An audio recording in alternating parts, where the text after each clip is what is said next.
Good morning students. आप देखिए हमारा चैप्टर चल रहा था रिटेल स्टोर, है ना, और उसमें हम मर्चेंडाइज जो है वो उसके अकॉर्डिंग क्या क्लासिफिकेशन है ये पढ़ रहे थे। 5 पॉइंट्स हो चुके थे। उसके बाद देखिए नेक्स्ट हमारा आता है, नेक्स्ट इज़ कैटेगरी किलर्स, जिसको हम कैटेगरी स्पेशलिस्ट भी कहते हैं। तो these stores are called category killers because they pose a threat for discount store and departmental store. कि डिपार्टमेंटल स्टोर और डिस्काउंट के लिए स्टोर के लिए बहुत बड़ा थ्रेट होते हैं, क्योंकि बहुत कम प्राइजेज़ पर ये जो प्रोडक्ट है वो क्वालिटी प्रोडक्ट अवेलेबल कराते हैं टू द कंज्यूमर्स, और कंज्यूमर्स इसके लिए काफ़ी अट्रैक्ट होते हैं। तो कॉम्पिटिटर्स के लिए इनका मुकाबला करना मुश्किल हो जाता है, तब इनको क्या कहा जाता है, कैटेगरी किलर्स, है ना। तो द किल्ला category of merchandise for other retailers, की जो दूसरे रिटेलर्स हैं उनके लिए इनके साथ कॉम्पीट करना मुश्किल हो जाता है ना। जैसे कि अभी टाटा क्रोमा जो इलेक्ट्रॉनिक आइटम्स के लिए काफ़ी पॉपुलर है, उन्होंने भी बहुत कम रेट पर अपने जो प्रोडक्ट हैं वो अवेलेबल कराए रिटेल मार्केट में।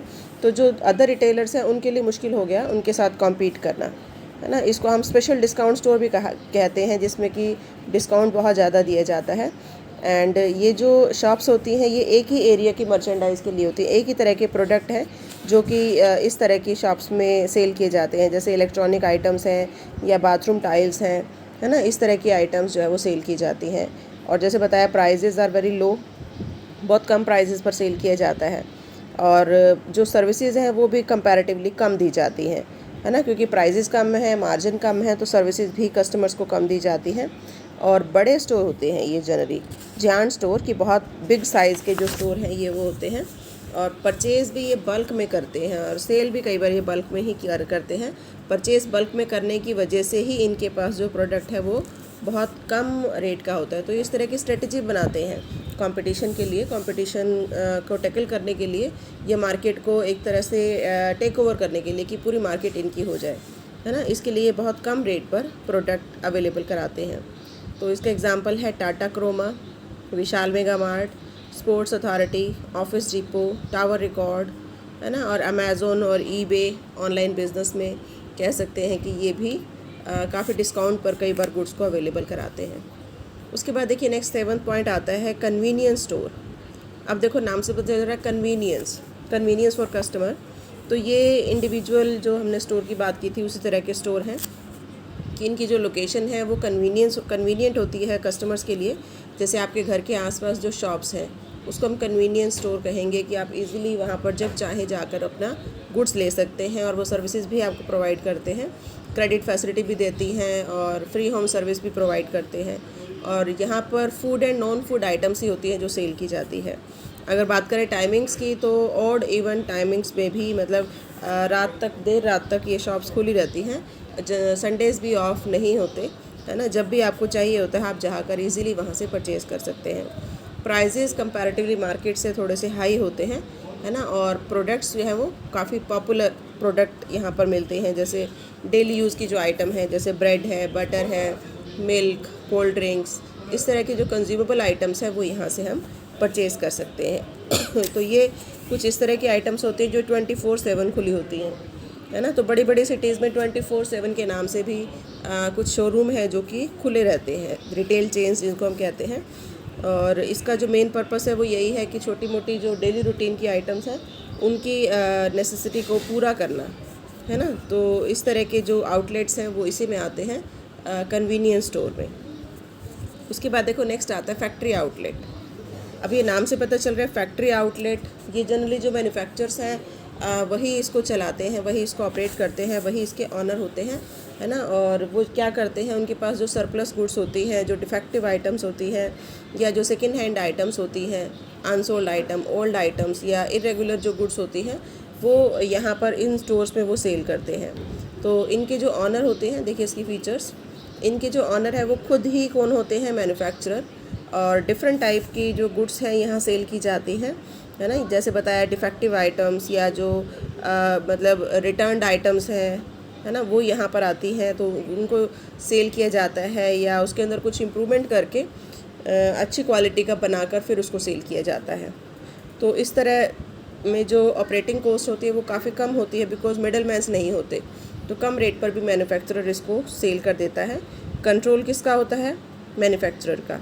है ना। इन स्टोर्स में डिसीज़न लेने का राइट भी मैन्युफैक्चरर का होता है और सेल्स प्रमोशन टेक्निक जो अपनाई जाती है वो भी कंट्रोलर की होती है ना। तो इंफ्रास्ट्रक्चर भी जो मैन्युफैक्चरर है वो खुद ही देखता है किस तरह से डिसाइड करना है। और विजुअल मर्चेंडाइजिंग होती है कि उसके ऊपर ज़्यादा ध्यान नहीं दिया जाता कि डिस्प्ले किया जाए, मतलब उसके ऊपर ज़्यादा अमाउंट स्पेंड नहीं किया जाता।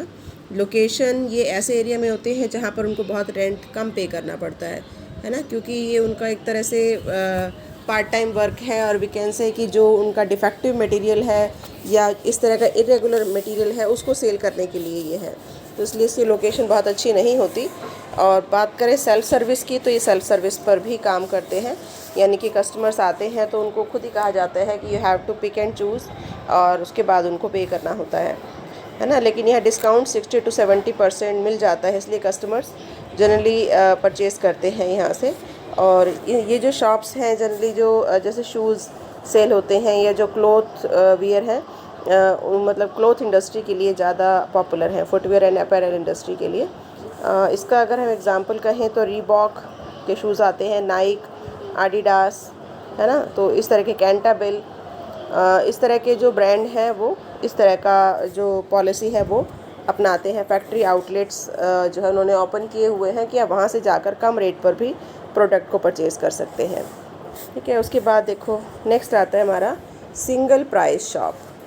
अब देखिए सिंगल प्राइस स्टोर, नाम से पता चल रहा है सिंगल, कि ऐसे स्टोर जो एक ही प्राइस पर, सिंगल प्राइस पर सारे प्रोडक्ट सेल करते हैं। वहाँ पर प्रोडक्ट की तो वैरायटी होती है लेकिन प्राइस सेम होता है ना। तो देखिए अब इसके क्या फीचर्स हैं। सबसे पहला अनरिलेटेड मर्चेंडाइज, वहाँ पर जो प्रोडक्ट होते हैं, मर्चेंडाइज मीन्स प्रोडक्ट, वो जो प्रोडक्ट होते हैं वो डिफरेंट होते हैं, उनका आपस में कोई रिलेशन नहीं होता। उसमें कलर, साइज़ और यूटिलिटी में भी कोई समानता नहीं होती। सारे जो प्रोडक्ट हैं वो बिल्कुल डिफरेंट होते हैं, है ना। और इसी तरह से सिंगल फिक्स प्राइस, सभी प्रोडक्ट का एक ही प्राइस होता है। जैसे आपने देखा होगा 99 शॉप, है ना। तो अब उस पर सभी प्रोडक्ट जो है वो 99 रुपीज़ के अवेलेबल होते हैं, चाहे वो कुछ भी हो, कोई भी किसी भी तरह का प्रोडक्ट हो सकता है, कोई फुटवेयर भी हो सकता है, कोई क्लॉथ भी हो सकता है ना, कुछ भी हो सकता है, लेकिन प्राइस फिक्स रहेगा। लोअर क्लास के जो कस्टमर्स हैं वो जनरली जो लो इनकम ग्रुप के हैं वो यहाँ से गुड्स को परचेज़ करना पसंद करते हैं और ऑब्वियसली मार्जिन यहाँ बहुत कम होता है, इसलिए सर्विसेज प्रोवाइड नहीं की जाती और इंफ्रास्ट्रक्चर पे भी ध्यान नहीं दिया जाता, सर्विसेज पे ध्यान नहीं दिया जाता कि जो शोरूम है उसकी डेकोरेशन के ऊपर या लेआउट के ऊपर कोई ज़्यादा ध्यान नहीं दिया जाता। पॉपुलर है क्योंकि जैसे बताया कि डिस्काउंट स्टोर की तरह ये काम करते हैं, तो इसलिए जो लो क्लास के कस्टमर्स हैं, मिडिल लोअर क्लास के जो कस्टमर हैं वो यहाँ पर जाना पसंद करते हैं क्योंकि उनको कम रेट में बहुत अच्छे प्रोडक्ट मिल जाते हैं, है ना। जैसे एग्जांपल्स दिए हैं $1 और £1 स्टोर, है ना, एवरी आइटम एट ₹50 और लाइक दैट, है ना, 50 और एट 100। और जैसे होकर्स होते हैं, होकर्स भी कई बार लेके घूम रहे होते हैं कि एवरी आइटम एट ₹10, है ना, या एट ₹100। तो इस तरह के जो स्टोर्स होते हैं वो कहलाते हैं सिंगल प्राइस स्टोर्स। उसके बाद देखिए नेक्स्ट आता है single line speciality merchandise store.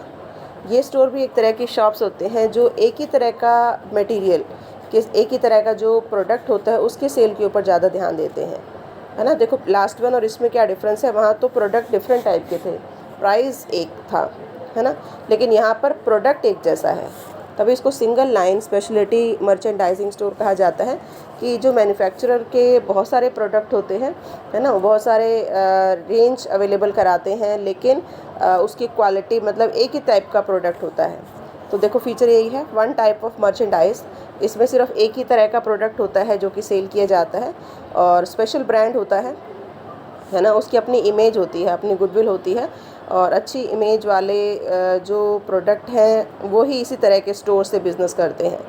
And service level high होता है ना, टॉप लेवल के जो रिच क्लास के जो पर्सन है, कंज्यूमर्स हैं, वही इस तरह के शॉप पर जाते हैं क्योंकि ये हाई सर्विसेज प्रोवाइड कराते हैं।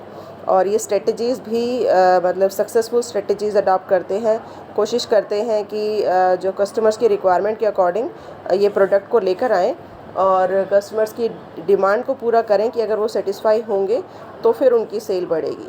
तो इनकी जो स्ट्रेटजीज़ होती हैं वो सक्सेसफुल होती हैं, कोशिश करते हैं ये डिपार्टमेंटल स्टोर को फॉलो करने की, है ना, उनकी स्ट्रेटजी को फॉलो करने की। और अगर बात करें लोकेशन की, तो जनरली ये शॉपिंग मॉल में होते हैं, अच्छी लोकेशन पर होते हैं, जहाँ पर जो हायर क्लास के कस्टमर्स हैं, रिच क्लास के कस्टमर्स हैं, वो जाते हैं। तो ये बहुत पॉपुलर हो जाती हैं इस तरह की जो शॉप्स हैं, क्योंकि ब्रांडेड सोसाइटी में ये स्टेटस का सिंबल माना जाता है ना। तो इसलिए ये जो है वो कस्टमर्स के लिए काफ़ी पॉपुलर हो जाते हैं, और हायर क्लास के जो कस्टमर हैं वो इन्हीं शॉप्स पर जाते हैं। एंड फ्यूचर ग्रोथ की जो एक्सपर्ट हैं वो इनकी मतलब ग्रोथ की प्रिडिक्शंस कर रहे हैं कि इस तरह के जो मॉल हैं, इस तरह की जो शॉप्स हैं जो सिंगल मर्चेंडाइज में काम कर रहे हैं, वो आगे फ्यूचर में काफ़ी ग्रो करेंगे। और स्पेशली जो डेकोरेशन वाले आइटम हैं या हाउस होल्ड आइटम हैं, उसके लिए रिटेल में जो है वो फ्यूचर अच्छा है ना। उनका ये मानना है कि उसमें ग्रोथ अच्छी होगी इनकी। अब इसमें एग्ज़ाम्पल अगर हम कहें तो क्रेट एंड बैरल, है ना, द बॉडी शॉप, इस तरह से विक्टोरिया स्ट्रीट, इस तरह से बहुत सारे ऐसे सिंगल मर्चेंडाइज स्टोर हैं जो कि एक सिंगल प्रोडक्ट में ही काम कर रहे हैं, है ना। तो लास्ट में आप कह सकते हैं कि डिफरेंट टाइप के जो स्टोर्स हैं वो इंडिया में अवेलेबल है, चाहे वो इंडिपेंडेंट स्टोर हों, चाहे वो रिटेल स्टोर हों, चाहे वो फ्रेंचाइजी हों, और इनका जो फ्यूचर है वो काफ़ी ब्राइट है, क्योंकि आजकल रिटेल स्टोर में जो ग्रोथ है वो काफ़ी अच्छी हो रही है।